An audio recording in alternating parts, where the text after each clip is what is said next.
Shalom and welcome to another Petach podcast from abedan, teaching Noahide Judaism for Messianic Hebrews. It is Friday, the 10th of January, 2025. It's time for another Khutba. Khutba is a Hebrew word. It means a report or a summary, a story at the end of the week, some news, something like that.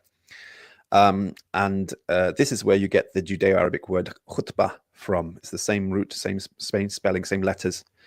And the Friday khutbah in Islam comes from basically just a summary of the week for Erev Shabbat, before people received the Sabbath, before they did Kabbalat Shabbat. They would go in the afternoon for the afternoon mincha, and they would, that's a prayer in the afternoon, and they would often stay for reports and some socializing before the Sabbath began, and then they would greet the Sabbath, and they would go home into their homes, and they would have a peaceful Sabbath at home.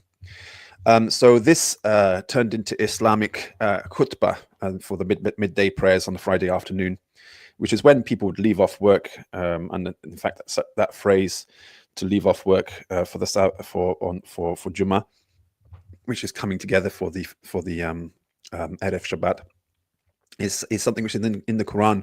And the Quran still criticizes people who abandon the Sabbath. It calls them pigs and apes.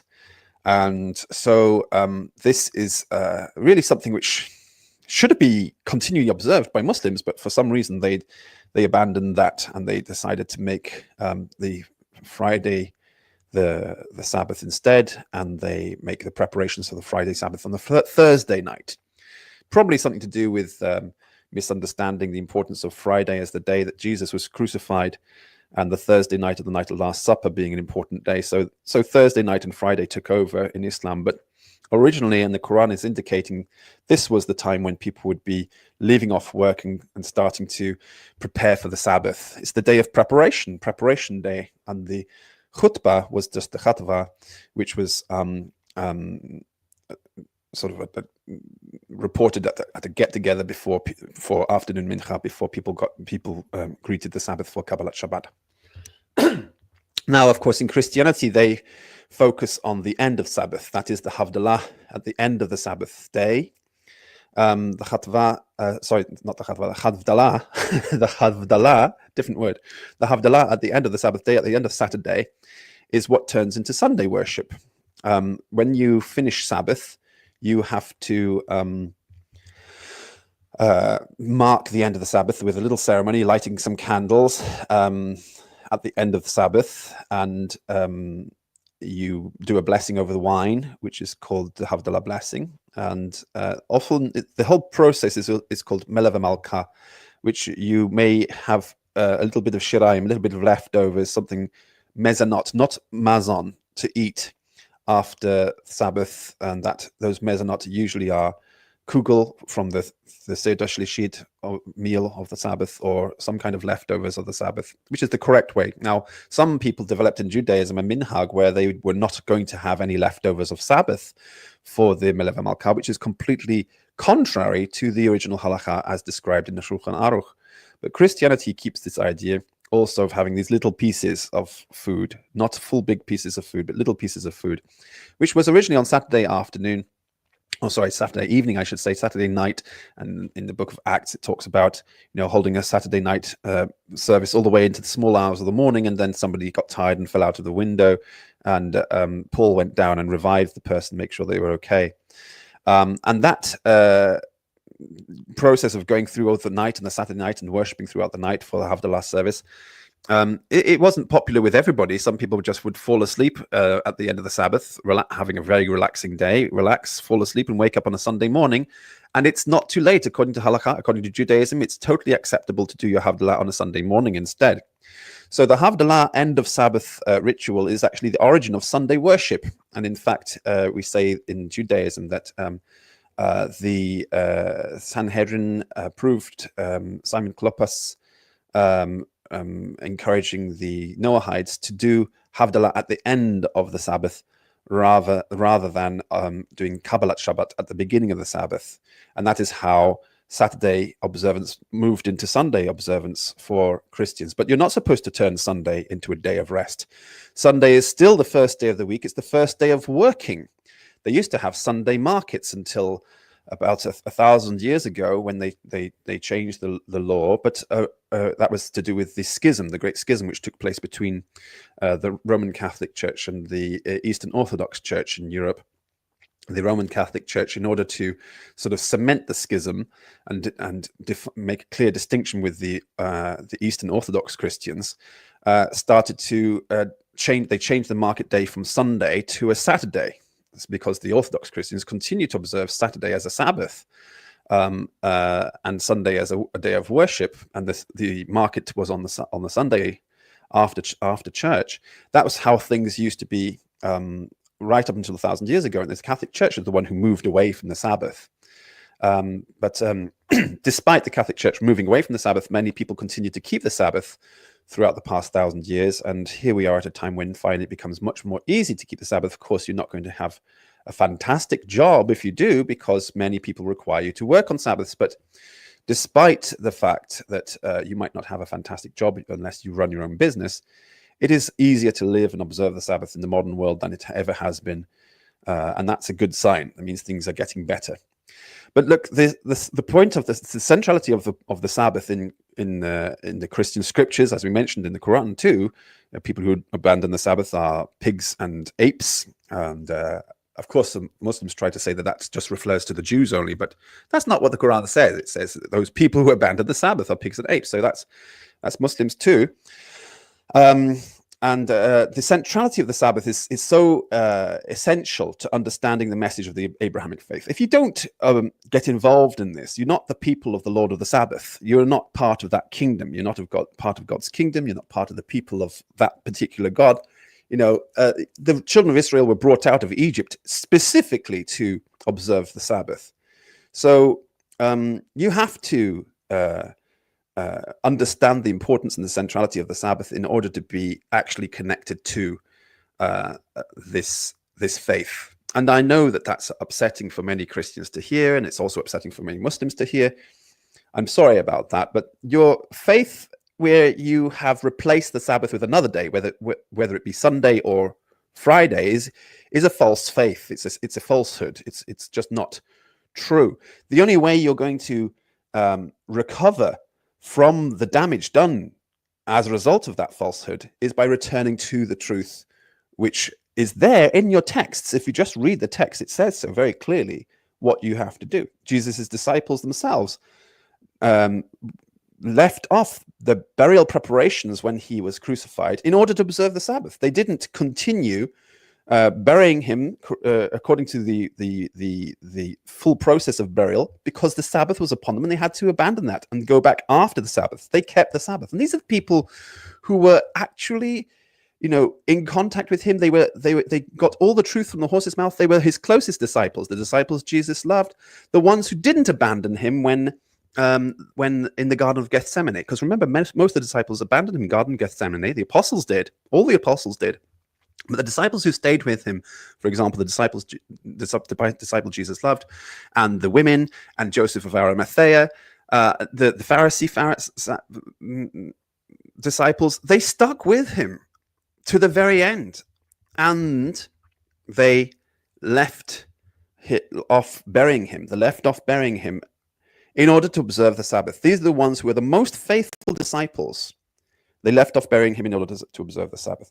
Then somehow people around today think that they're better Christians than those disciples who actually stuck with him by the cross. They think they're better Christians than those, even though they've abandoned the Sabbath. I mean, there's just so much hypocrisy in that. It's just not true. They get this idea. Of course, there's a verse where in one of the letters of Paul where it says you're still observing Sabbaths, and it's translated like that, as if, oh, you shouldn't be observing Sabbaths. Why observing Sabbaths? You're observing Sabbaths. But actually, it's an imperative command. It actually says you should observe the Sabbaths. It actually says that, but the translations change it because they know this is the English translations of these biblical verses are coming after the Protestant Reformation, which is 500 years after the schism between the Roman Catholic Church and the Eastern Orthodox Church. 500 years of oppression against the Sabbath is what was pumped into those people. So the Protestant Reformation did not purify itself from the pollution of that Roman Catholic era when they split with the Eastern Orthodox Church and abolished the Sabbath observance and replaced it with Sunday. So at the Reformation, in fact, it's 500-year anniversary this year of something called the Fisherite Anabaptists, the Sabbath-keeping Anabaptists, who basically said, look, we have not returned to the truth if we don't return to the Sabbath. We've got to restore the Sabbath as it was. If we don't, then we are still under the influence of Rome. And the Fisherite Anabaptists went ahead and did that. The Moravian Anabaptists went ahead and did that. But they were badly, badly persecuted by the other Protestants who were still under the influence of Rome and the Roman mentality that they couldn't restore and come back to the respect for the Sabbath that they had lost because of that 500-year period of schism.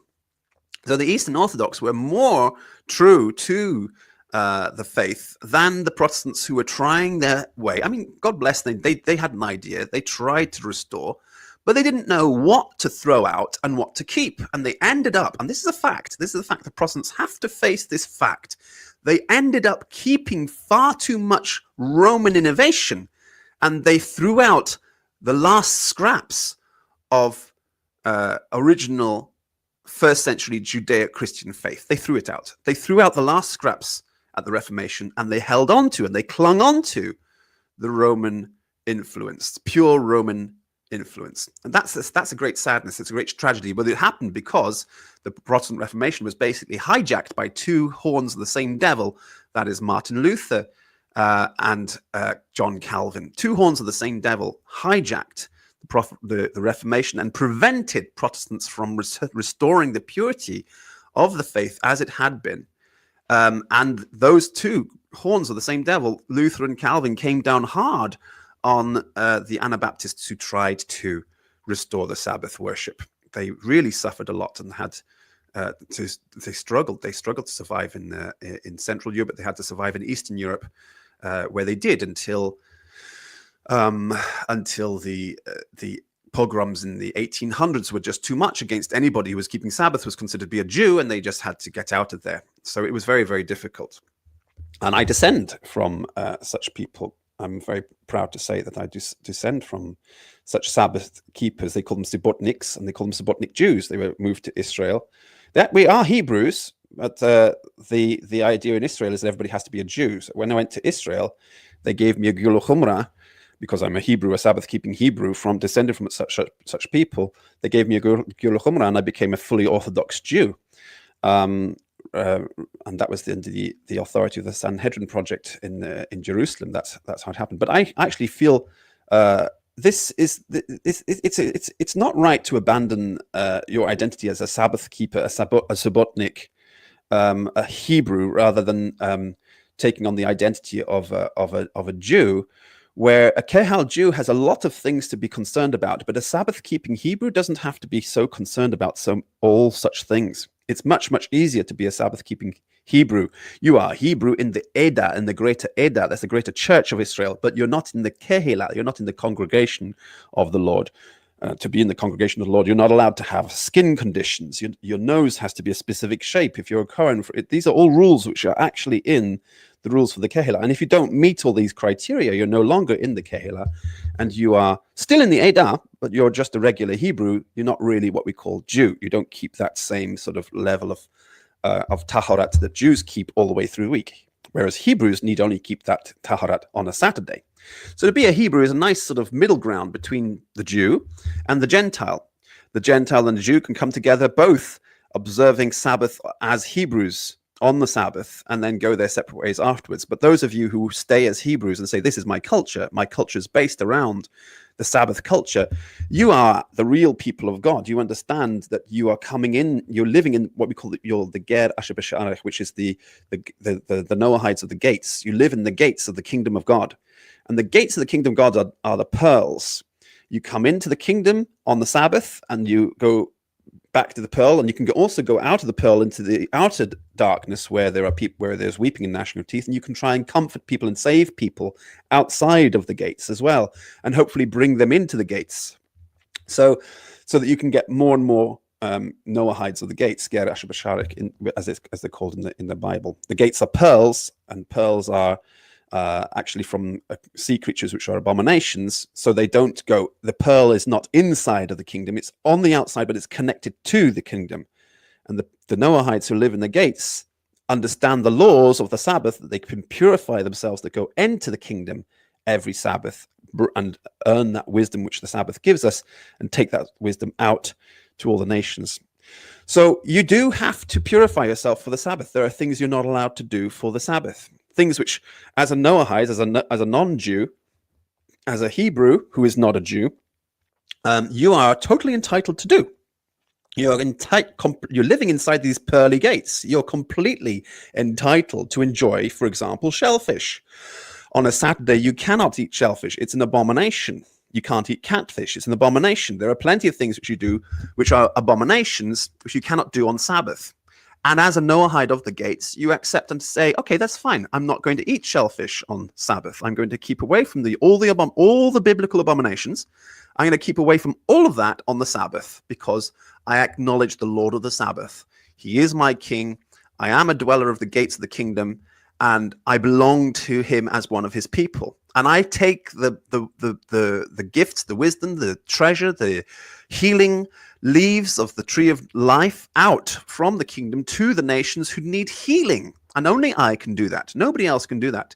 Those who dwell in the eternal Sabbath, which is the Kehillah Jews, they are in eternal Sabbath, dwelling on the inside eternally.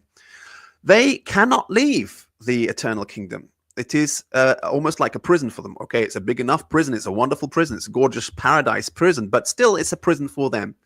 And they don't mind that. They're very, very happy to be spending the eternity doing nothing but studying Torah and being tahor. That's perfectly acceptable way of life for them, and that's what they want. And that's how you have to be a Kehel Jew. You have to be like that. You have to be happy to be a prisoner of the Sabbath. But as a Hebrew, as a Noahide Hebrew, as a Messianic Hebrew, as a Ger of the Gates, you get to enjoy both worlds. You have both sides. You get to enjoy the paradise kingdom every Sabbath, and take the wisdom of that to go and heal those nations and convert the rest of the universe who need to be healed by the Lord of the Sabbath, and the wisdom that Lord of the Sabbath has, and the healing that the Lord of the Sabbath provides for all nations. And that is what the tree of life in the paradise is for. The tree of life lines the river which goes down from the throne inside of paradise. The river that goes down, flows from the throne, is lined on either side with the tree of life, and the leaves of the tree of life are for the healing of the nations. Well, the nations aren't going to get that healing unless somebody can leave the paradise, Tahor kingdom, and go to the place outside where there is weeping and gnashing of teeth, where there is where the sorcerers, that's the pharmakeia, the drug addicts, or the sexually immoral, where the liars and the murderers and all the other, and the dogs, that means pagans and regular pagans, are all outside needing healing. They're in trouble. God doesn't abandon these people and say, oh, well, tough luck. You spend eternity in the outer darkness then. That's not what he wants.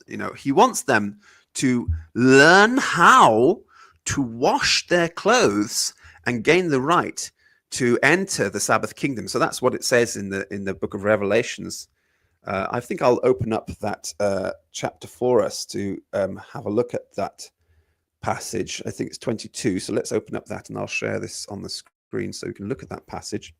This is a key passage. You've got to learn to, and if you remember there's another passage where the people are invited to the wedding supper, and they come in, and then somebody goes around and finds the people who are not dressed appropriately, and the ones who are not dressed appropriately get thrown out into the outer darkness, and that's because they haven't washed their clothes. They're not wearing appropriate clothes. So only those who learn to wash their clothes are going to find a place in the world to come. Let me try and find this screen now. I got to find the right screen.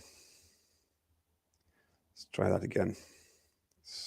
Present, share screen. Okay, share screen.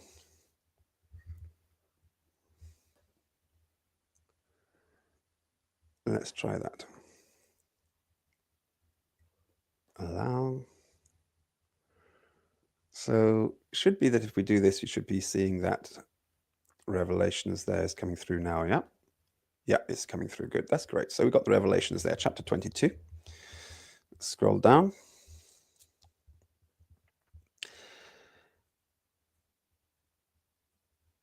Blessed, and here it goes. Blessed, that's the verse we're looking for. Verse 14. Blessed are those who wash their robes. I'll highlight that for you. Verse 14, chapter 22. Blessed are those who wash their robes so that they might have the right to the tree of life and may enter the city by its gates. And there's the key there. It's the very last chapter of the Bible. The answer is there for you all. Taharat. That's what it means. Washing the robes is referred to in the Torah. You know, that when you have become defiled, you shall wash yourself and your clothes. Yeah. So you don't just wash your clothes. But washing your clothes is an important aspect of taharat. If you don't have clean clothes, if you don't wear appropriate clothing, then you're not perfectly tahor. And of course, you don't just put on beautiful, clean clothes on a filthy body. You've got to obviously be clean. Otherwise, your clothes are not going to be clean. So that's a very important clue there for how you can gain access to the eternal kingdom, the paradise kingdom. You need to wash your clothes. That is tahorat. So then, being tahor, this is part of the moral law. Actually, you might say, well, that's all ceremonial law. No, it's not. It's part of the moral law, because the moral law, the 10 commandments, one of those commandments is to keep holy the Sabbath day. You can't keep a holy Sabbath day unless you're tahor on the Sabbath. Now, this is where Muslims preserve the idea of doing their wudu, and they have to do ghusl and wudu to purify themselves before they pray after certain things, after they've come into contact with certain things. And in a sense, it's good. You know, every time you do taharat, you are connecting to the Sabbath kingdom. But if you don't realize that that's why you're doing taharat, then your taharat becomes worthless. It's nothing. It's absolutely empty. So you've got lots of Muslims who are washing 5 times a day. But do they know that when they step on their prayer mat, they're stepping into the kingdom of God, as in the Sabbath kingdom? Well, no, they don't, because they don't keep the Sabbath anymore. They've changed Sabbath for a Friday instead. So the whole action of their taharat is worthless. It's meaningless. It's without value anymore. But if you know what you are doing, if you know what the purpose is, that you're doing an action of connection, it's like setting up an internet connection to connect you to the network. If you understand that you're now going to do something unworldly, something otherworldly, in order to disconnect from this world and connect to the pure kingdom where the Lord of the Sabbath reigns, the paradise kingdom, then you are making that connection to another realm, and your spirit is there. Your spirit is ascending to that realm, even if your physical body is still on this planet. Your spirit is ascending to that realm. But you can't ascend to that realm unless you prepare your body appropriately. You've got to go through the mental process to enable your spirit to be released from the body without dying. Okay, you don't want to die. That will also release your soul from the body, but you would like to be able to release it in such a way that you can come back. And we've been told this is how we have to do it. We abandon this world, we enter into the Sabbath world, and we do so by purifying ourselves. Now, the Muslims are correct that there are ways that you will be defiled. They're correct, but they haven't remembered all the ways, and they've invented their own ideas about what defiles you. And so it's very important to understand what defiles you during the week. And it's important also to understand that there is nothing wrong with being defiled by these things during the week. 6 days a week, you shall work. Now, if you're a farmer, for example, and you're working in the fields, the likelihood is your body is going to be touched by, on your hands at the very least, working in the soil, are going to be touched by dead, creepy crawlies. For example, a dead spider, a dead ant, a dead insect of some kind is going to touch your skin at some point. And as soon as that happens, you have become defiled. We've got what's called tameh, okay? Or you've got tuma inside of yourself. You've become tameh, okay? So tuma is something which you will get by working in the world. If you are a good, honest, hard worker and you're getting your hands dirty, the likelihood is you're going to get tumah, and there's nothing wrong with that. God is actually commanding you that 6 days a week you shall get tumah. Go and do some hard work, get your hands dirty. But the seventh day is holy to the Lord, and you should have a holy day. You should keep it holy. So how do you do this? And that is where this ceremonial law comes in. How to purify yourself after you've become contaminated by these things. And by the way, to be contaminated, to get your hands dirty in the garden is exactly the same level as of tumah, of contamination, as it is to eat a ham sandwich. So you've got the weirdest thing in the world where you have some idea that Muslims think, oh, right, pork is so unclean, we're not allowed to eat pork. Pork is no good, and they're eating camels. Okay. It's like you're swallowing a camel and you're straining over gnat. It's like you're straining over the pig here and you're eating a camel, which is equally tameh. You're going to get tumah from that too. Or no, I don't eat pork, but you're working in the garden, you're getting your hands dirty. It's like, well, you're already tameh now because you certainly have touched a dead insect. And then there are also Jews who think the same thing. Well, I don't eat camel and I don't eat rabbit and I don't eat pork and I don't eat catfish. And then they're working in the garden, they get their hands contaminated by an insect, and they don't think about, they just wash their hands when they come in and carry on and do a Sabbath. Well, they're actually also tumah. They also have tumah. They're also contaminated, and they need to purify themselves from that contamination. It's a contamination by death of certain creatures. Certain dead creatures will contaminate you, and you need to purify yourself from that contamination before you can enter into the holy Sabbath rest. So the purification is really important, and this is something which is abandoned by many Pharisees. So by doing this ritual act of purification for the Sabbath, your righteousness, your tzadikut, your observance of Judaism, the laws of Judaism, that's what righteousness is, tzadikut, righteousness. Your righteousness will surpass that of even many Pharisees who have not made it a law that you have to do so before you enter into the Sabbath, but it is something you have to do. So unless this is why he says this, unless your righteousness, unless your tzadikut, your observance of Judaism, of the ritual law, surpasses that of the Pharisees, who have abandoned the idea of doing taharat before Sabbath because they try to live tahor all the way through the week. So it's like they've forgotten the idea of doing taharat specifically for the Sabbath. They don't do it anymore. Unless your righteousness surpasses that of the Pharisees, you will not enter the kingdom of heaven. You see? Because such people who have abandoned taharat before Sabbath are not entering into the Sabbath rest. They're not entering into the Sabbath kingdom. And the Sabbath is the kingdom of God on earth. It is the kingdom of God on earth. It's actually wrong to say on earth. I had a video about this the other day, because what you're actually doing is you're leaving the planet Earth every time you observe a Sabbath. You're leaving behind this world and you're entering into a Sabbath world. This world continues to exist with all its pain and suffering, but you take a break from the pain and suffering of this world into the Sabbath world. And that is the essence of the faith. That's the whole point of the faith. The book of Revelation is talking about the paradisal kingdom. That's a cuboid planet, by the way. I don't know if you realize how big the New Jerusalem is, but it's a cube-shaped planet, about the same size as Eris, the dwarf planet Eris, and it's hollow. It's a hollow planet, a hollow cube-shaped planet. It's what we call Olam Haba, the world to come, is the world that we will be reincarnated in after we've left behind this world. The hereafter, the world to come, the next world we talk about. We believe in the next world. I believe in life after death. Why? Because I'm going to be born again. Where? In the next world. I'm going to be born in the next world. I'm going to be reincarnated, resurrected in the next world. Okay, my essence will be taken there and I'll be given a new body. Flesh and blood does not inherit the kingdom of God, but I'll be given a new body and I'll be able to live in the next world. That next world is a cube-shaped planet, hollow planet. That's how it's described in the book of Revelations. It's a cube-shaped, hollow planet, which is the same dimensions as the dwarf planet Eris. Just so you get an idea, it's massive, absolutely massive.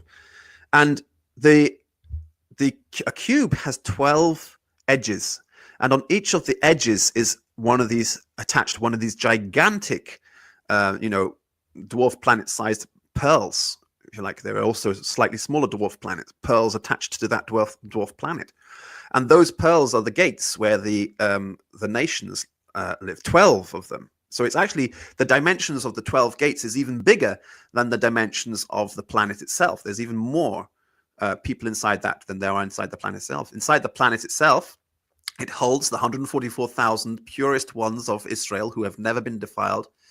They are always living inside the planet itself, paradise itself. And then there is a countless multitude from every language, nation, and tribe living in all the pearls who go in to the planet and out of the planet every Sabbath. They go in on the Sabbath from the gates and back into the gates, and they can also leave the gates and go and explore the rest of the universe. And that is the countless multitude from every language, nation, and tribe. Those are the Noahides of the gates. That's the world to come described for you right there. It's like some kind of giant space station of the future. Now this is a real place, and we build our place in that. We build that every single time we observe a holy Sabbath. A lot of people don't like the idea. It's like, how can you be building this place? Only the Messiah builds this place. But that's the point. You wouldn't be observing a holy Sabbath unless you had the soul of the Messiah in you.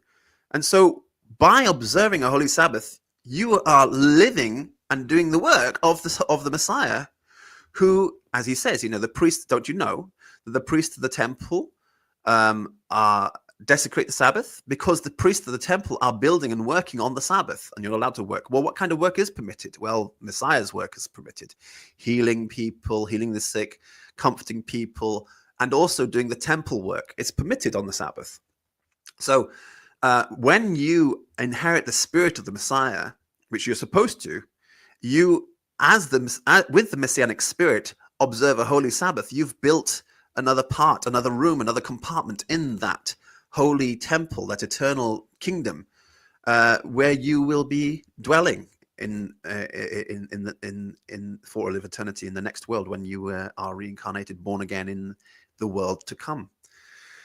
Some people think the idea that, well, no, we don't have to do anything. We're just like, basically, God is going to be our slave, and we're going to be like some kind of worship things. We're going to be stuck on pedestals, and God is just going to be serving us eternally, saying, anything else I can do for you for all eternity, like some kind of glorified Persian cat sitting on a cushion inside of a family that really adores that Persian cat. That's the glorified pet sort of status that so many people think is what they want. And then they criticize Muslims, saying, oh, God is just going to be your servant for all of eternity. Anything else I can do for you? But that's exactly what these Christians are thinking too, and many Jews. It's like, no, actually, that's not how it is. What it is that we were created to do a particular kind of work, to tend the garden, to make the garden perfect and beautiful and lovely. And we lost our job when we fell from grace and lost the image of God and fell down and were cast out of the garden and cast into this prison planet here. And salvation is if we can get back to our purpose that we were created for, get back into that heavenly world that we were created for, and go back and continue the jobs that we were created for in tending the garden. That's what paradise is for. It's not a place where we stick our feet up and just like have some grapes handed into our mouth by God and his angels and just say, hey, angel, go and do this for me. Snap my finger, do this, that, the other for all of eternity. And there you go. That's my heavenly reward. Heavenly reward is to get back into doing the work of making paradise a wonderful place and bringing life to the universe. The universe, there you can see it through the telescopes.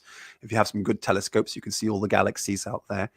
And those galaxies don't exist for no reason. They're not just sort of pretty lights in the sky which God decided to decorate the night sky with for you.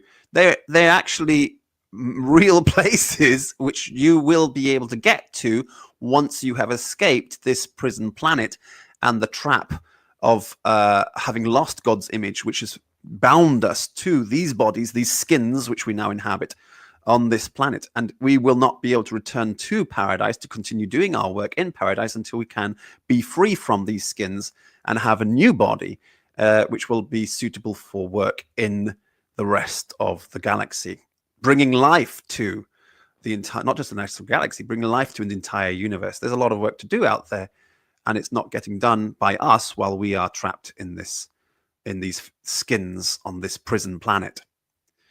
And no, it's not about just, oh, well, I'll have a good rest after 80 years. I've had a long life, 90 years, 100 years. It's a very long life.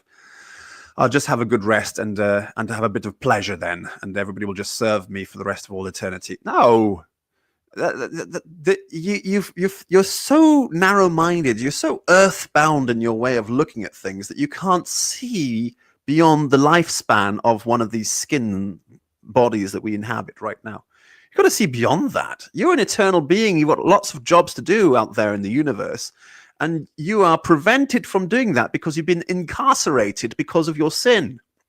And you're not going to get out of this prison until you repent, show the gatekeepers you are sorry, and you also show them that get out of jail free card, which you've got from the Messiah. The Messiah has given you that and says, yes, I'm your parole officer. I'm giving you your tick box here. You are free to leave and you can go back to work.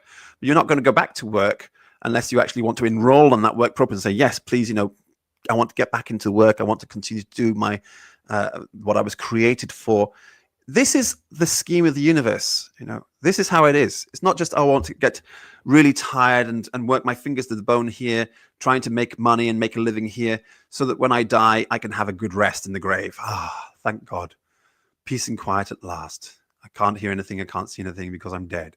No, that's not what paradise is. That's not what heavenly reward is. That's not what you're working for. That's what this world wants to make you think. It wants to make you so exhausted, so shattered, so tired out that you can't think about life after this death, after the death of this planet.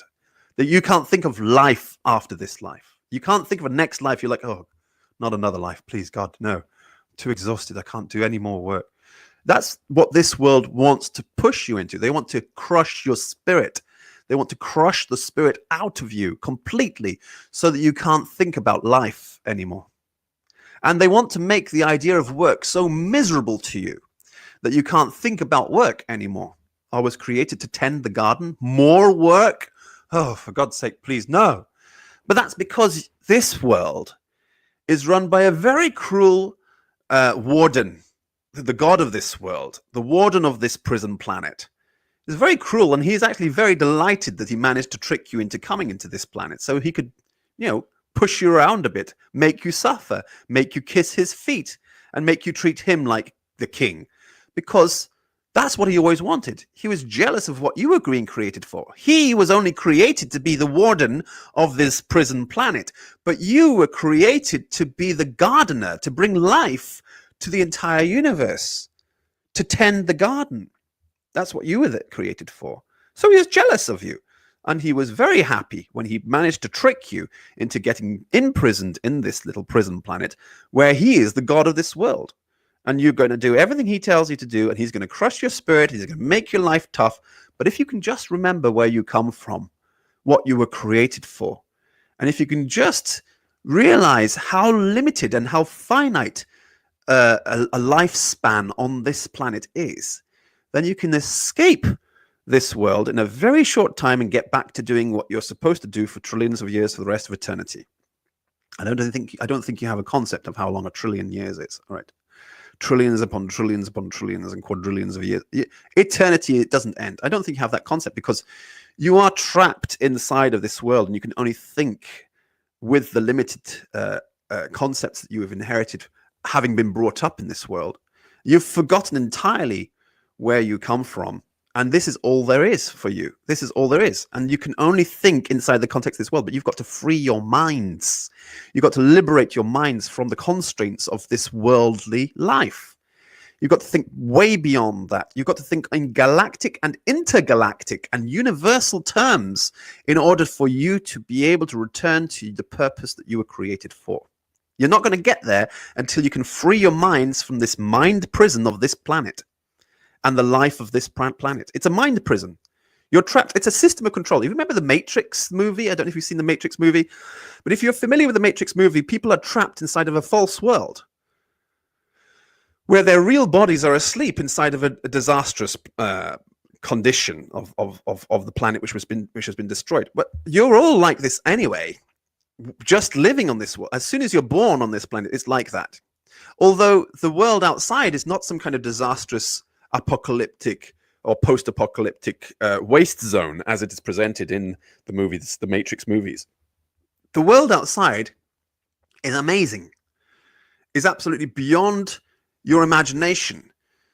But your imagination is being crushed by the mundane banality of this planet, and the life of this planet is intended to crush your spirits, to crush your imagination and stop you thinking from beyond that. Now, sometimes, every now and then, some creative person makes some beautiful work of art, whether it's a picture or a piece of music or a movie or theater, something like that, a book.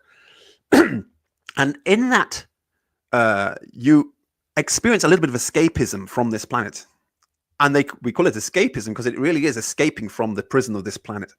And some people get so depressed by the fact that they are living lives which are so banal, having read or seen such movies which wake up that imagination within them. They feel so imprisoned by this that they feel like it's too much, and they can't go on living, and they kill themselves because their imagination has been woken up for the first time to something greater, to something more wonderful, something more fantastic. And they were not given the good news that they needed to have, which is, that is the real world which is waiting for you if you can just pass the sentence. If you kill yourselves, all you do is you start your prison sentence all over again. If this world is destroyed by our own carelessness, we start the prison sentence all over again. We have to pass through as good inmates, people who have passed the tests, who have done well, who have shown that we are reformed, and we are ready to rejoin the intergalactic, interstellar, universal society from which we fell. We have to show that we're ready to rejoin that. And you can't show you're ready to rejoin that if you destroy this planet. That's why there's a verse in the Bible that says the time has come to destroy those who destroy the earth. If you destroy the earth, what are you good for? You were created to tend the garden, to maintain planets, to look after planets, to plant life everywhere throughout the galaxies. And you fell from grace. You failed at your job. You did what you were not supposed to do. You stole. You disobeyed. You stole from the tree we're not supposed to steal from, eat from. You were imprisoned in this place as a result of your theft. And while you were in prison, you destroyed the prison too. What do you think? You're going to be restored to? You're not going to be restored. You're going to be put into a better prison, a more horrendously difficult, guarded prison. You can't get out of this prison by destroying this prison. Some people have got the maddest, the most stupid, lowest IQ type way of thinking possible, to think that all I have to do to get out of this prison is to destroy it. The powers of the universe are against you. They will arrest you and put you into a stronger prison with a more terrible guard on top of you than the current warden on this planet. Prison warden. No, that's not the way to go. That's why those who destroy this world will be destroyed. The time will come to destroy those who destroy the world, because they are the ultimate failure of mankind. They are the ultimate losers. The ultimate losers. To be a winner, just accept the punishment that you've got right now for the temporary small amount of time that you're here, and then you can get out and rejoin the intergalactic society that we come from. We come from that intergalactic society, not as pets, not as glorified pets stuck on a pedestal on a cushion being worshipped by our owners. No, but as members of the intergalactic society that we belonged to before we were trapped in this prison planet here. We have to go back to that. And we can get a taste of that world, the world to come. It's like some kind of amazing space station flying through all the galaxies. We can get a taste of that station every Sabbath when we reconnect to the Sabbath, and we acknowledge the Lord of the Sabbath, and we purify ourselves for the Sabbath. Okay? We can connect that. It's like remote viewing. You might not have heard of remote viewing, but you should have a look and start learning about remote viewing. Remote viewing is a real thing. It's a real phenomenon. It's not occult. It's not non-scientific. It's properly scientific process. It's a real thing. And you can train to become a remote viewer.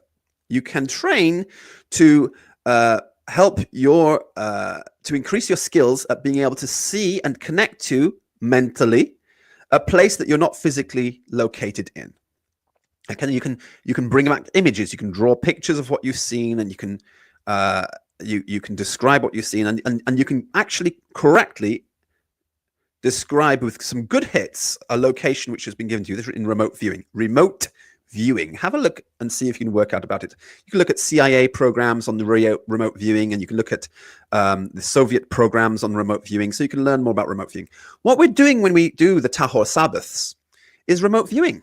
We are learning some practices. We're putting in place some parameters which allow us to remotely view the world to come, the world that we will return to, where the Lord of the Sabbath sits enthroned in his kingdom. And we are essentially therefore ascending in the spirit to his kingdom, where we can see him and see what's going on and bring some wisdom back down to earth with us. That's what we've got to be doing. That's the way it is. So view it like that. Look at it like that. It's a kind of a remote viewing practice, and these are the protocols you have to put in place to get a very good remote viewing experience. Very, very good remote viewing experience. These are the protocols, these are the parameters you need. And one of those, of course, is being tahor, keeping a tahor Sabbath. So if you want to know what is tahor, it's being kosher. Imagine everything described in the Bible. What is kosher? What do you think kosher is? You're not eating pork. You're not touching any of these dead creatures. You're not touching any of the dead creatures other than the 4 kinds of species which are okay to touch when they are dead. Those are dead orthoptera. That's crickets and locusts. You can touch them. You won't be contaminated by death. Dead ruminants. That's like giraffes and goats and sheep and cattle, cows, bulls, buffalo. Any of those dead ruminant creatures, you can touch their bodies. You're not going to be contaminated by death. Dead true fish, which are fish which have scales and fins, and if it doesn't have scales and fins, then it's not a true fish. But you can touch dead true fish, and you won't be contaminated by death. And poultry is the 4th one. You can touch dead poultry, and you'll be fine. You won't be contaminated by death. But if you are touching any other dead creature, you will be contaminated, and you have lost your taharat. So, first thing first, in order to prepare for a good kosher tahor Sabbath, the parameter you have to get in place is to say, all right, then I'm going to have to purify my location from any of these dead creatures. So I have to clean up on a Friday. I have to do some cleaning, get in preparation for that. And I'll wash my clothes and I'll wash myself before the Sabbath starts. Sabbath starts at sunset. So just before sunset, you wash your clothes, you wash yourself, your body, and you put on some new clothes. You don't have to put on the same wet clothes. You can have some new clothes, clean clothes ready to put on, changed, clean clothes. Or if you don't, then okay, you can wash the clothes you've got and try and dry them out in time, and wash yourself so that you can be clean and be fulfilling that passage where it says in the book of Revelations, blessed are those who have washed their robes so that they may have a right to the tree of life and may enter the city by its gates, which are the pearl gates we're talking about. So you wash your clothes and you make sure that the environment you're in before you wash your clothes is clean from dead insects like dead spiders, dead flies, and things like that. It's been cleaned up. There's no chance of you getting contaminated by any of these things on the Sabbath. That your food that you're going to eat has not been is not containing any of these dead creatures. It doesn't have a fly's wing in it. It doesn't have anything. It's clean. It's kosher. That's what it means. It doesn't have any dead pig, no dead shellfish, no dead rabbit, no dead camel. It doesn't have any other things. These are kosher. So you have kosher food. And you can go down the level of trying to observe these things and getting more and more adept at it. It's like learning to cut a perfect stone to be used in a temple or a building as a stonemason. At first, you're going to be cutting rugged stones, and you're not going to be cutting very beautiful stones. But with practice, over time, your stone cutting ability is going to get better and better and better until you have basically masoned a perfect stone, which can be used in masonry. It can be used in stone masonry, in the temple, in a cathedral, in a building somewhere. Okay, you're going to be learning how to make a perfect stone, and your Sabbaths are that stone cutting experience. You're going to get more and more perfect at making a beautiful Sabbath, and one day you're going to achieve a Sabbath which can be used as a stone in the eternal kingdom. Okay, so there is a connection here between being a Noahide and a proper stonemason, in that you are, and the word stonemason, of course, in the Bible is teknon, which is the job that Jesus is. They say he was a carpenter. It's actually not. It's teknon is actually the term that was used. Jesus and his father were teknons. So you are doing the same work as the teknon, but your medium that you're working in is not stone. Your medium is Sabbaths. Sabbaths is your medium. Sabbaths is what you are perfecting as a Templar, a temple builder, as the eternal temple builder. So Sabbaths are your medium. The eternal temple is built out of Sabbaths, and you are going to be having your place in that eternal temple if you can cut those perfect stones, i.e. make those perfect Sabbaths. That's the correct masonry. That's the truth behind Freemasonry as well. Freemasonry has gone way astray. It used to be a Noahide faith. It's gone way off the path, far away from the truth. And if they want to come back, then they've got to become Sabbath Masons. They've got to be making perfect Sabbaths is what they've got to be doing. That's what it's really all about. And anybody else who calls himself a Mason but doesn't understand this, then it doesn't matter how much Kabbalah they think that they're talking about and how many times they use these Kabbalic symbols of the compass and the square and the compass. It doesn't matter how much they do, that they don't understand the geometry they're using. They don't understand what they're actually, how it all applies, and they cannot really do the craft properly. The craft is actually about preparing a perfect Sabbath, and it takes time, and there are degrees of observation, and it doesn't matter whether you're a beginner or you're advanced master Mason in the observance of the Sabbath. It doesn't matter whether you're an apprentice, an initiate, or whether you're a master. It doesn't matter what level you're at. Something you do is valid, is valuable. Somehow it will be useful.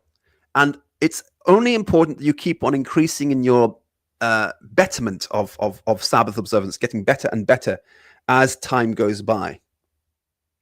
Okay, so somebody's challenging the things in the chat there. I'm going to copy that link for them to come and join me in the chat, so they can, if they want to challenge me to my face, and we'll talk about it. You'll see that there's much that can be done in a conversation, which is not necessary to just hide behind a sofa and throw some stones. Better is to actually to come in and do a good job of all this. So let's have a look and see. Just copy that and then put that in there and send that to you. There. If you want to say something, come and join me. If you want to join in, it's no problem. You can come and join the conversation, because it's very difficult for you. There's a link there. Just click the link and stop wasting your time. Otherwise, I'm not going to be angry with you coming to the studio. I'm very pleasant to talk to, so don't worry about it. But come on in, and we can clarify things better when there's a proper conversation going back and forth, rather than sitting in the shadows there throwing out your comments without actually understanding anything that we're talking about.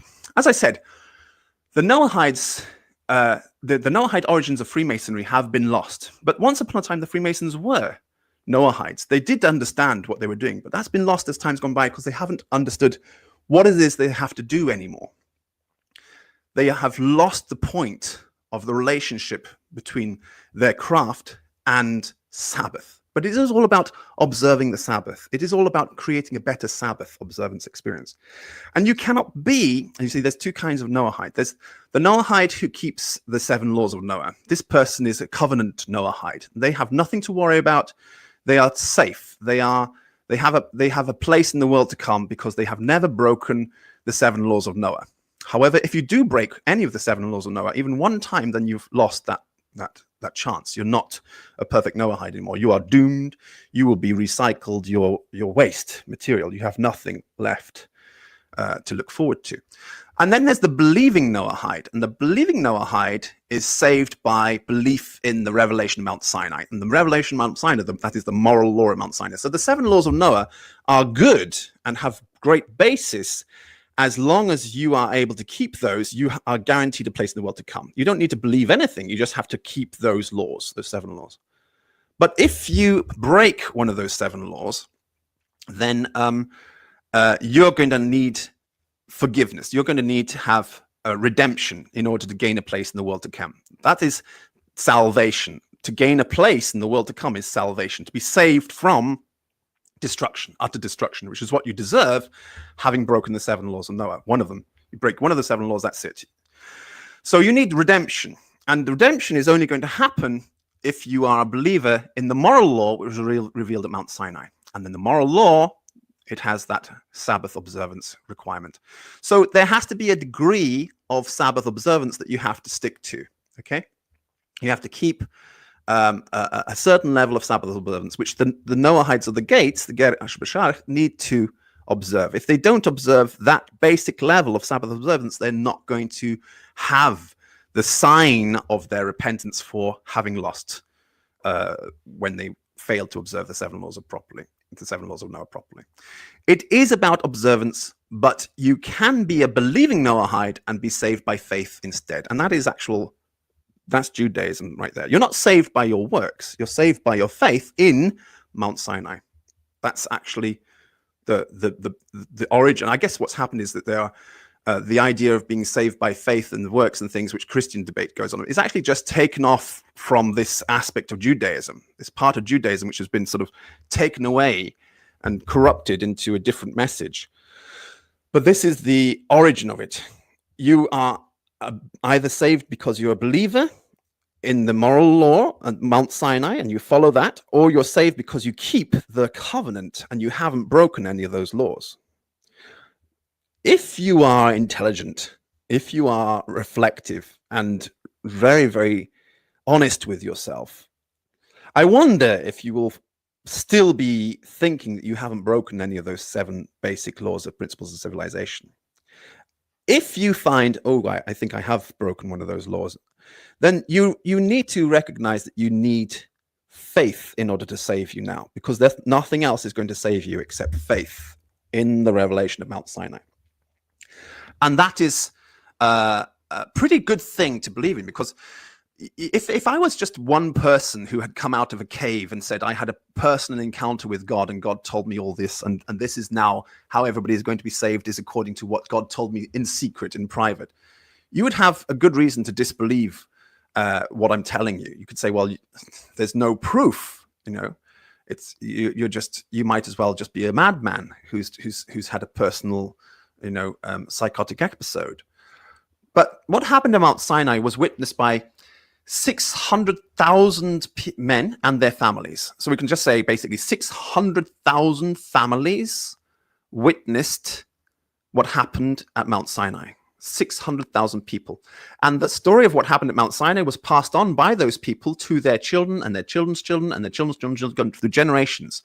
It was such a big event that what happened at Mount Sinai that people from distant nations had heard about it and had people who had migrated from the events at Mount Sinai and sort of assimilated into their cultures and passed on the story, so that people were familiar with this story all around the world.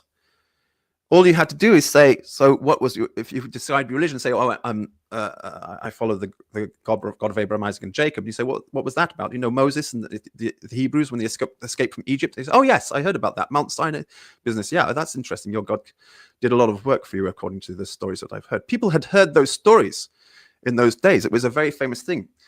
600,000 people, and their families, not just the 600,000 people. 600,000 people and their families witnessed what happened in Mount Sinai. So that's a pretty solid thing. Now, there is you could say, well, what if there was another religion on the planet which says, well, if you break your basic standards of civilization, you can still be saved. You don't get destroyed or consumed by the Nile crocodile or whatever it is that's going to punish you. You're still going to be saved as long as you have this, as you do this thing. If you have this sign, then it shows that you have got a kind of a sign of protection on you, and that's your safety sort of net. If there was another religion out there, we would have heard about it. There is no other religion which says, look, here is the solution for when you have fallen from grace. This is the solution. And there are 600,000 people and their families to witness that this was given miraculously at this time, publicly, to many, many people at the same time. There is no such event in any other religion in the planet, anywhere in the world. This is the only time it ever happened. In this religion only, there were this number of witnesses to supernatural events, something which could really only be repeated in the modern world by, say, for example, an advanced alien civilization coming down the planet and repeating those things. Nobody could do that today. It would be still, beings from the heavens coming down and doing these things for us that would allow us to see something like that. It couldn't be done. But there were 600,000 people who witnessed this, and their families witnessed all of this. And there is no other religion on the planet which says this is your solution when you've broken these 7 laws. So I think it's very rational. It's a very rational decision to say, okay, well, then fine, then I'm going to accept this as my get out of jail free card. This is my solution to having broken those 7 laws, one of those 7 laws. Sabbath, that's my solution. So it would have to be Sabbath as the solution. And if you haven't got Sabbath, then, what is the solution? There is no other solution. All right. So, well, I hope that let's get this person has not kept followed the invitation. So, they had the chance, and that's what I do. I don't even bother reading the comments. I give them the invitation. If they want to click in, they can come into the studio. If they don't want to, they'll get kicked. There's no point in wasting time with them sitting behind the sofas throwing stones and thinking they're clever. It's just cowardly behavior. So we've got rid of that person now. That person's not involved in this activity anymore. As for the rest of you, if you want to, you're always welcome to come and join in. You can also write email to me, redjudaism@gmail.com. And you can learn more about how to connect to something beyond this world, outside of this world, to connect to your origins, where you come from and where you can return to see beyond the limitations of this petty little planet that we're living on, this prison planet that we're trapped in right now. We are able to be free from this. There is so much more out there for us to explore. And of course, animals cannot experience that. Animals are trapped by the limitations of their the experience they have in their life. That's all they know is this planet. That's all they know. But if you are not an animal, then you will be curious to know more, to want more, and to try and connect to more.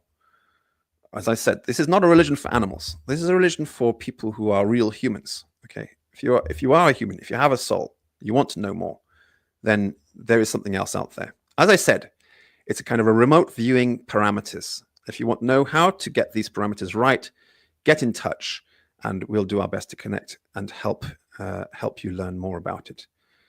Okay, that's all I've really got to do. So Sabbath is nearly coming. For some of you, Sabbath has probably begun already on the other side of the planet. For the rest of us, you have plenty of time to go and get ready. Clean up your house, wash yourselves, get some clean clothes on, and come and join in. And be very careful of that kind of person that person was called tack shooter. Appropriate name, really, tack shooter, somebody who just throws comments from the corners. Tack shooter claiming to be a Noahide there. These people are fake. They don't know anything about Noahide faith. And it's very fashionable to be pro-Israel and to be Noahide if you're like gung-ho, sort of right-wing Nazi types. They think that it's a very fashionable thing to be on the side of Israel, blindly supporting Israel these days. These people don't know anything about the Noahide faith. They don't know anything about Noahide Judaism, universal Judaism. They don't know anything about the world to come. They don't believe in Olam Haba. All they believe in is the land of Canaan. This, let me tell you, in Judaism, you see, the Judaism which I promote is the pre-World War II Judaism, pre-Holocaust Judaism, of the Ashkenazi northern minhags, of Ashkenazi and Romanian minhags. I'm not interested in Sephardic Judaism. I'm not interested in Mizrahi Judaism. I'm not interested in any of the southern minhags, which do not have any of this knowledge. They don't have it. This knowledge is the knowledge of the pre-Holocaust Ashkenazi Romanian minhag. Okay, and Romanian minhag is the original minhag of all minhags. It's the mother of all minhags. All minhagim come from that. If it's true Judaism, it comes from Romanian Judaism. Romanian Judaism is the Hasmonean minhag. All Pharisee Judaism comes from that. If you're a Christian, you can only be concerned about Pharisee Judaism because Jesus didn't say obey the Sadducees. He said obey the Pharisees. He said the scribes and the Pharisees sit in the seat of Moses and do and observe everything they tell you to do. Don't practice Pharisee Judaism the way they do. That's not for you. you have to do this. They don't practice the Noahide Judaism that they preach for all the nations. You have to practice the Noahide Judaism which they preach. So do it. So we're not interested in Sadducees. We're not interested in any other minhag. We're only interested in the Pharisee minhag, and that comes from the Hasmonean minhag. That is the Romaniot Judaism, and every other Judaism which is legitimate from our point of view is descendant of Romaniot Judaism. So I preserve that tradition and this way of Judaism from pre-Holocaust times. And I don't care about what's going on after this. In that Judaism, Jerusalem is Gehinnom. Gehinnom is the fire pit. It's the word which is translated as hell in Hebrew. It's a Jahannam in Arabic, in Judeo-Arabic. It's the word which means hell, the fire, the burning fire pit. And it was a place in the Gehinnom Valley in Jerusalem. But this Gehinnom will eventually expand to swallow up so much of the Holy Land. The whole physical land of Canaan is going to be swallowed by this fire. The whole thing is going to go up in flames forever and ever and ever. And the false religions are all going to be tied up in that land. The false religions, that's false Judaism, false Christianity, false Islam. All of these religions which have got any kind of connection to that land, false Zionism, because there is a spiritual Zionism, which we call diasporism instead. So I'm a diasporist, for example. I am an Israeli citizen. I have made Aliyah as a Jew, but like I said, this is something which is destroying Judaism, and so I'm happy to pull myself out of that and remove myself from that. The pre-Holocaust Judaism is the true Jewish identity that we want to preserve, not the post-Holocaust Israeli identity, which is coming as Israeli nationalism, Jewish supremacism, all of that. That religion, that Zionism, that kind of Jewish supremacism, that kind of Christian Zionism, that kind of Islam, which is obsessed with Al-Aqsa and everything like that, that is all false religion burning in the fire of Gehinnom right now, the fire of hell right now. They're trapped in there. They are the whore of Babylon whose smoke goes up forever and ever. They are the beast of the sea who's been thrown into the fire. They're the false prophet who've been thrown into the fire. They are the armies of Gog and Magog who are destroyed by the fire. They are the Satan himself who is enthroned in that fire, Gehinnom, and is basically burning in hell right now. That whole of all of that religion tied to that physical location and thinking this is the be all and end all. That's what causes you to become a flat earther, for example. Nobody else would be a flat earther unless they believed in that religion. That's what causes you to be ignorant and to be trapped in thinking that this whole purpose of the entire universe was created just for this particular piece of mud and dust in that particular Middle Eastern location. No, that actually is the land of Canaan. The land of Canaan is accursed. It was cursed by Noah from the beginning, and it is still cursed today. We tried to establish a kingdom of God on earth there for a period of time, for 1400 years, for 1200 years. It was there, and it's gone, and it's finished, and that's part of history. It suffered several attacks. It was attacked by the Assyrians and attacked by the Babylonians, and then managed to resurge itself and continued with the Hasmoneans after it was nearly destroyed by the Seleucids. But it managed to get back onto track and finally was destroyed by the Romans. We tried to do something with that accursed land, and that accursed land is not the place where God is going to establish his kingdom forever and ever. It's not the eternal kingdom. It's not there. It's in Olam Haba, the world to come. That's where the eternal kingdom is, not this world. And those religions which are tied to thinking it's going to be in that particular location, there is where something special is going to happen. As I used to be, part of that. That's why I made Aliyah. That's why I became an Israeli citizen. That's why I cashed in my Jewish identity and said, okay, let me go and claim my birthright and become a citizen of this land. It's because I believed that something was going to happen there. But no, that is a hellhole. It is a hellhole. It is literally Gehinnom. That's exactly what it is. And that is the fire of hell that all of the false prophets, false churches, false beasts and Satan are all thrown into. It is going to go and burn forever and ever and ever. And that's it. They're never going to get off this planet.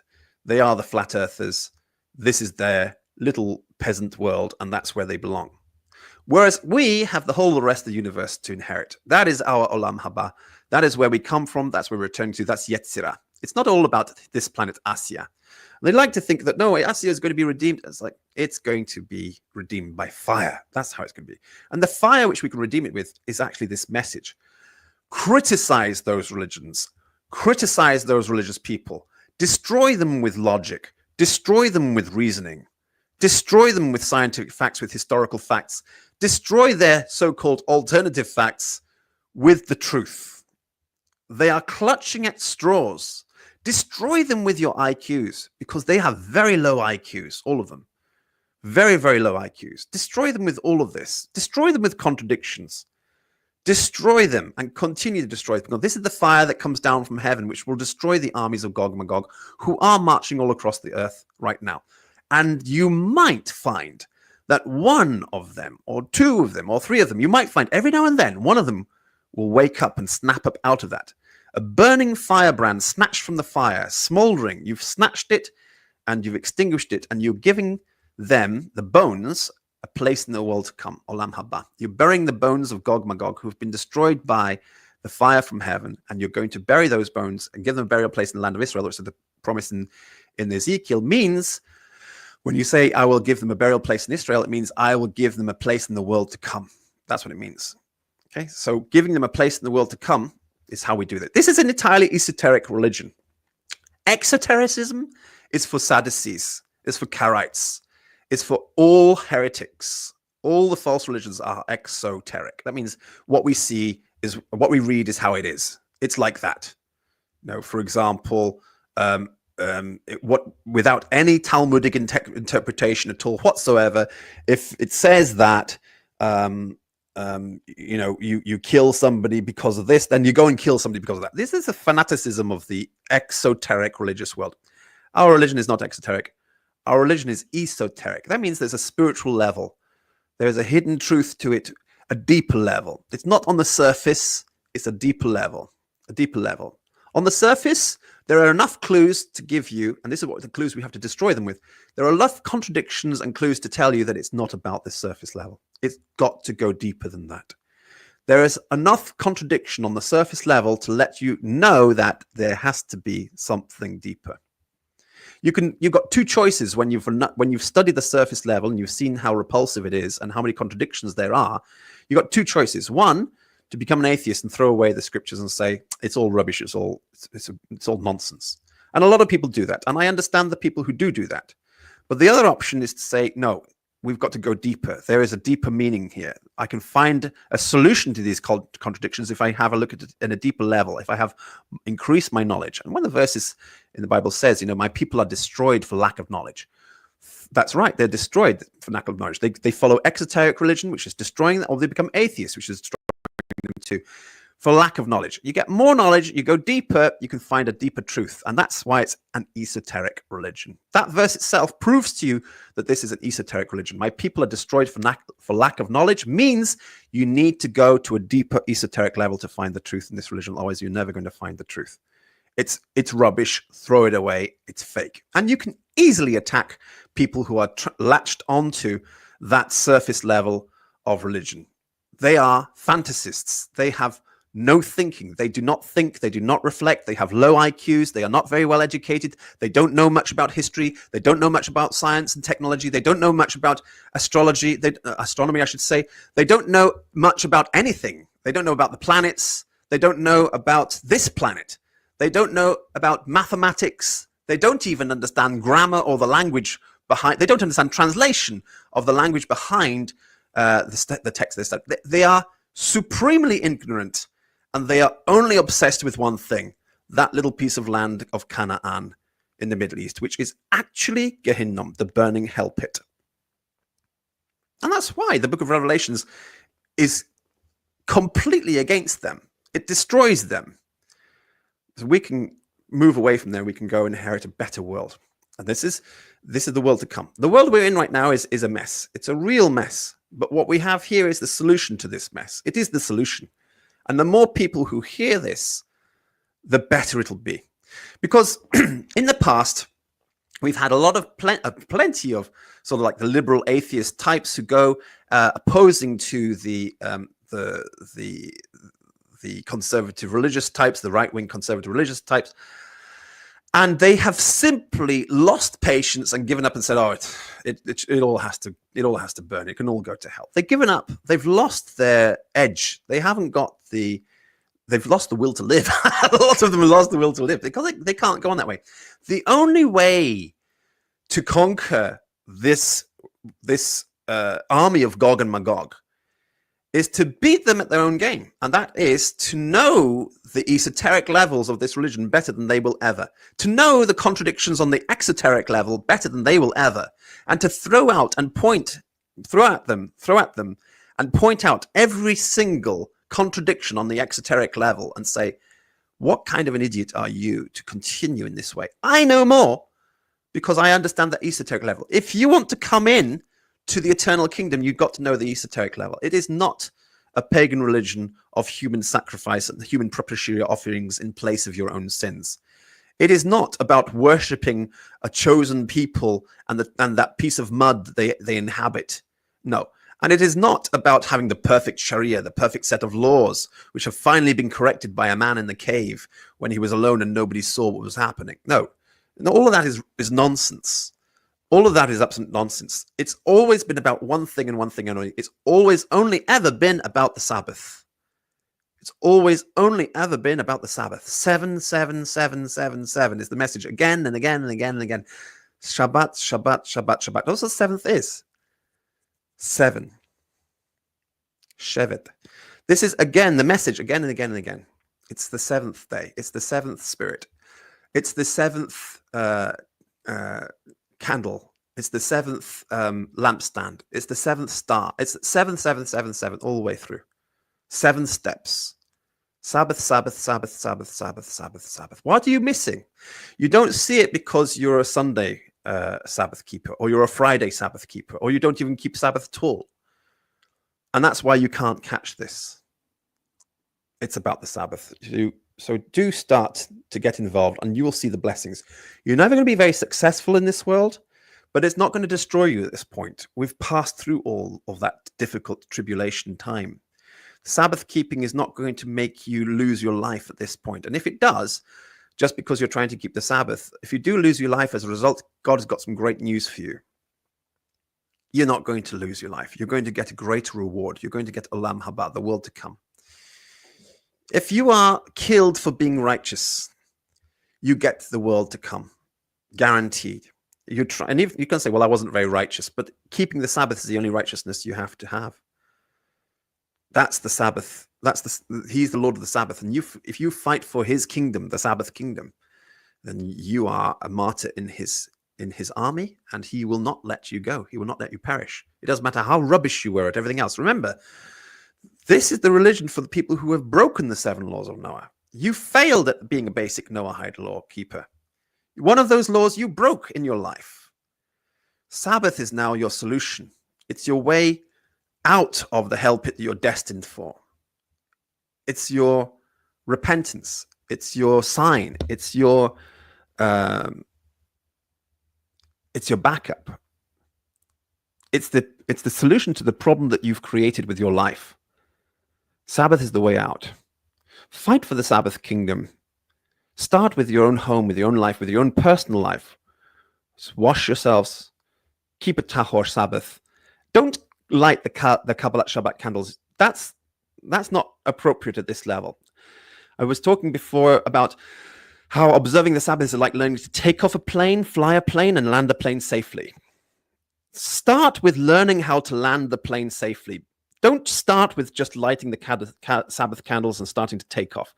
Because if you don't know how to fly that plane and to how to land that plane, you are going to crash and have a terrible, terrible time. Okay? You may be destroyed. Okay? And burn in fire. So don't start with lighting the Kabbalat Shabbat candles. Start with landing the plane safely.